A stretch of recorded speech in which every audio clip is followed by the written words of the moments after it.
Good morning. All right, we're going to continue with our read aloud book, If You Traveled in a Covered Wagon. Today we're going to read pages 18 through 34, I think. All right. What kinds of people traveled west? Many different kinds of people went to live in the new place called Oregon.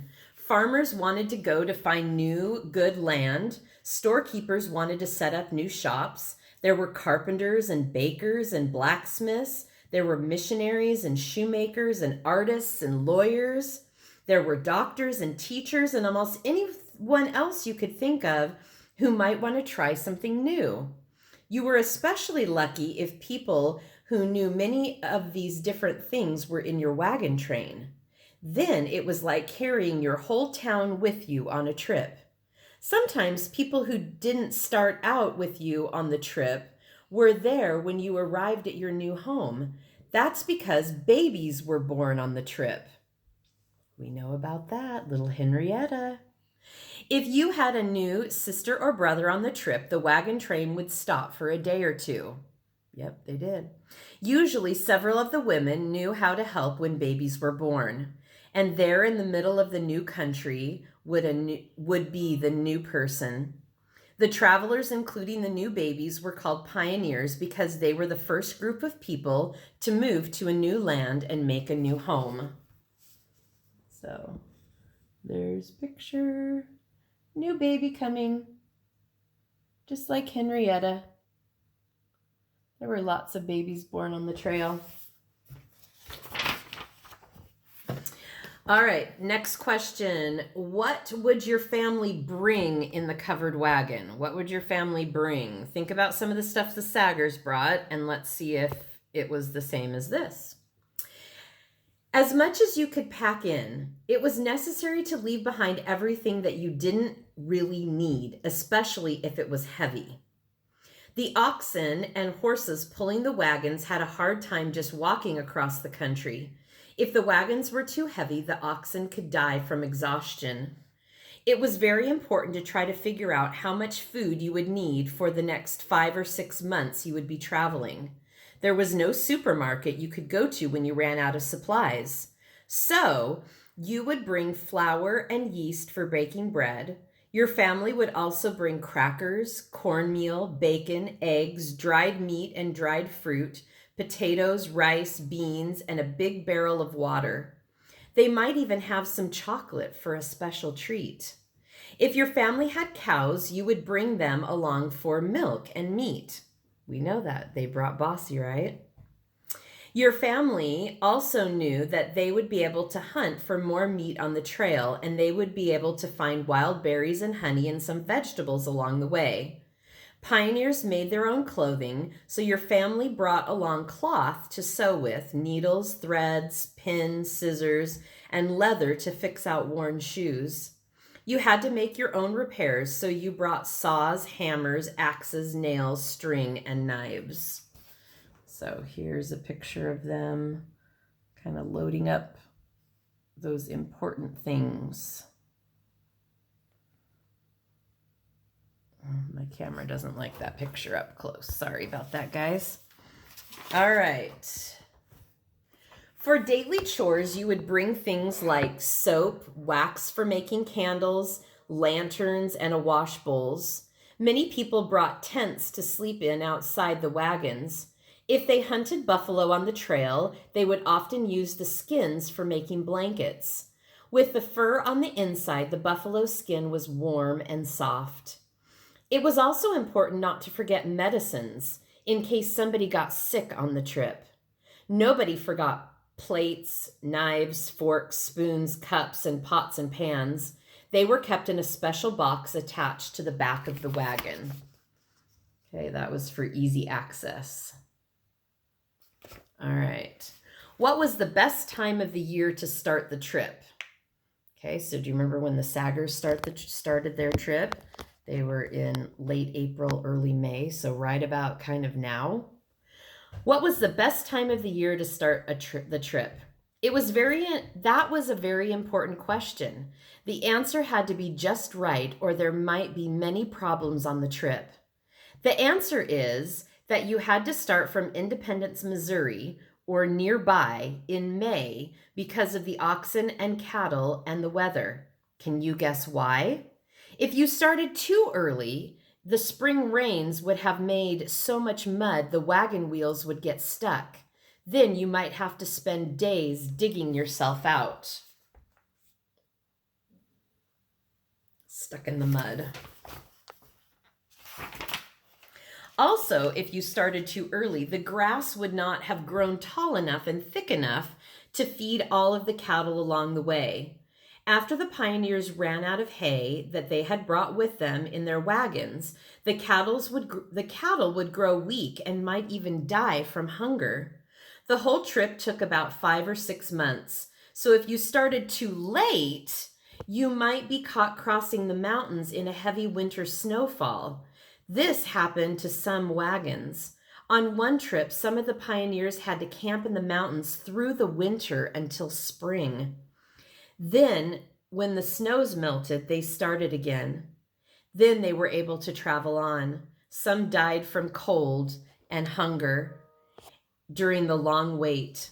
The perfect time of year to start was in the spring after the rains, when the sun was shining and the grass would grow tall. How would you cross rivers when there were no bridges? We know about some river crossings. It wasn't easy crossing rivers back in the 1840s. The covered wagons started west from towns on the Missouri River. So often the very first thing you had to do on the trip was to cross a river. We know that, remember? They crossed the river right at the beginning. One place to start from was a town called Independence. Independence was a small town with a few farms, some stores that made and fixed wagons and wheels, and many people sleeping in tents waiting to begin their long trip west. Large flat boats called scows would take the wagons across the Missouri River. But the horses, cows, and oxen had to swim across because they couldn't fit on the scows. The covered wagon had blocks of wood placed in the front and the back of its wheels so that it wouldn't roll off the scow. Once the wagons crossed the Missouri River into Kansas and Nebraska, the pioneers were in Indian territory. Sometimes Indians had rafts and would ferry you across rivers. You would have to pay them with money or beads or something else they wanted. Sometimes you crossed rivers on rafts that you would help build. You would tie together willow branches and put thick, long grasses called rushes on top. Then you would roll the wagon onto the raft and ferry it across the river. Most of the time, you would seal the wagon tight by filling in all the cracks in the wood with tar or candle wax mixed with ashes. Children helped make the wax paste and put it in the open spaces in the wooden planks. Sometimes you would cover the inside with animal skins to make the wagon even more waterproof. Then you would take off the wheels, push the wagon into the water. It would float across the river like a fat, flat boat. Children usually rode inside the wagon. 2 or 3 men also rode inside and steered the wagon with long poles. Others would ride horses in the water to try to steer the wagon from the outside. It could take over an hour to get across a river this way. If there was a lot of wagons in your wagon train, it sometimes took 5 days for everybody to get across.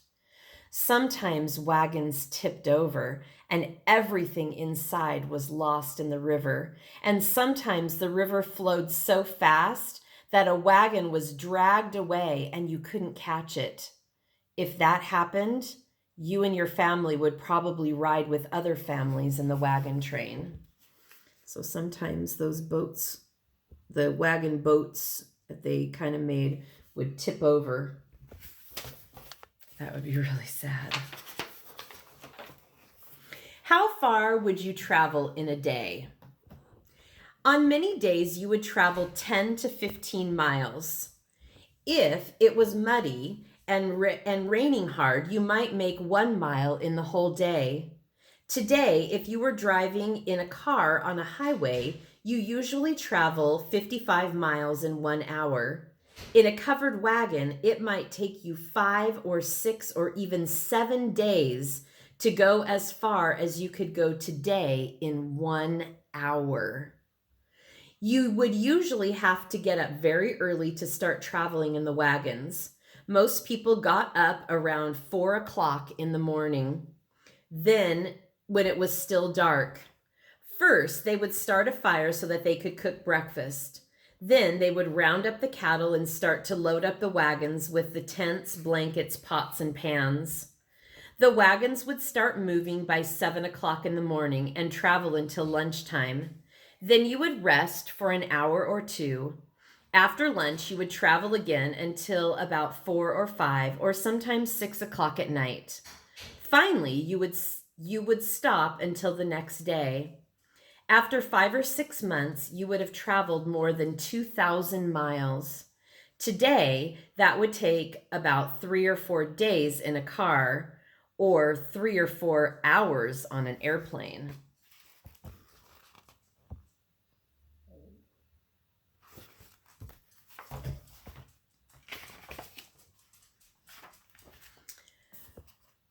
Would you ride in a wagon for the whole trip? No. In fact, you probably wouldn't ride for even most of the way. If you ever had a chance to ride in a covered wagon for more than an hour, you would know why. Too bumpy. Remember, Catherine complained about that a lot. There were no smooth highways or roads back in the 1840s. Sometimes you made your own trail by being the first wagon to go over a piece of ground. Other times you rode in the ruts made by other wagon wheels. You could feel every bump when you sat in the wagon. There were no cushioned seats, just wooden boards covered with a few blankets. Much of the time you would walk next to the wagon.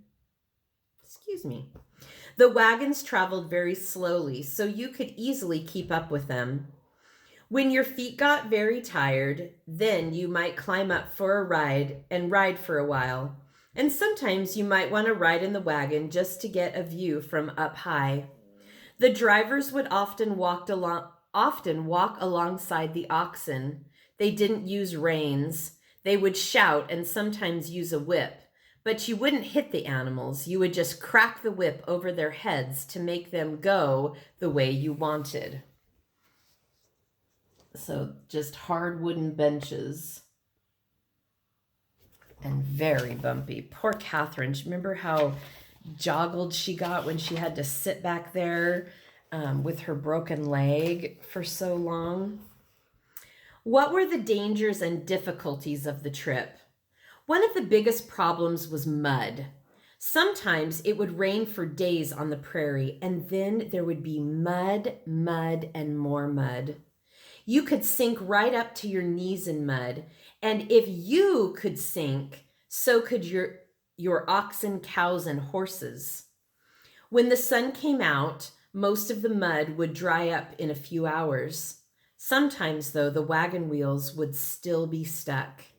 Then the children would gather the long grasses. You would lay them across the ground in front of the wagon wheels. Then the oxen would pull from the front and people would push from behind. The wheels would turn onto the grass and slowly come up out of the mud. The opposite problem is when the ground is too dry. Then there would be dust. So much dust it would get in your eyes, your mother's eyes, your father's eyes, the cattle's eyes. The dust would be so thick that you could hardly see your hand in front of your face. When that happened, sometimes you had to stop traveling because you couldn't see the trail at all. Most of the time, though, you just kept going anyway and hoped you were going the right way.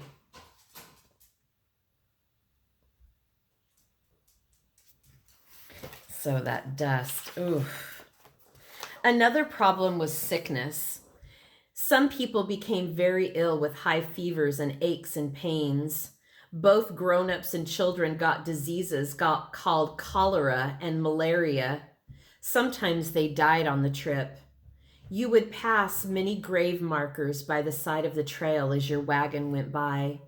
Today, there is medicine to keep you from getting these diseases and to cure you if you do get them. People didn't know as much about diseases and medicines in the 1840s as they do today. We know all about people getting sick, huh? Ma and Pa both died of camp fever, which is really sad. All right, that is our reading for today. If you traveled west in a covered wagon, Catherine really was very accurate with her account. We're learning a lot of the same things in this book. All right, my friends, happy day.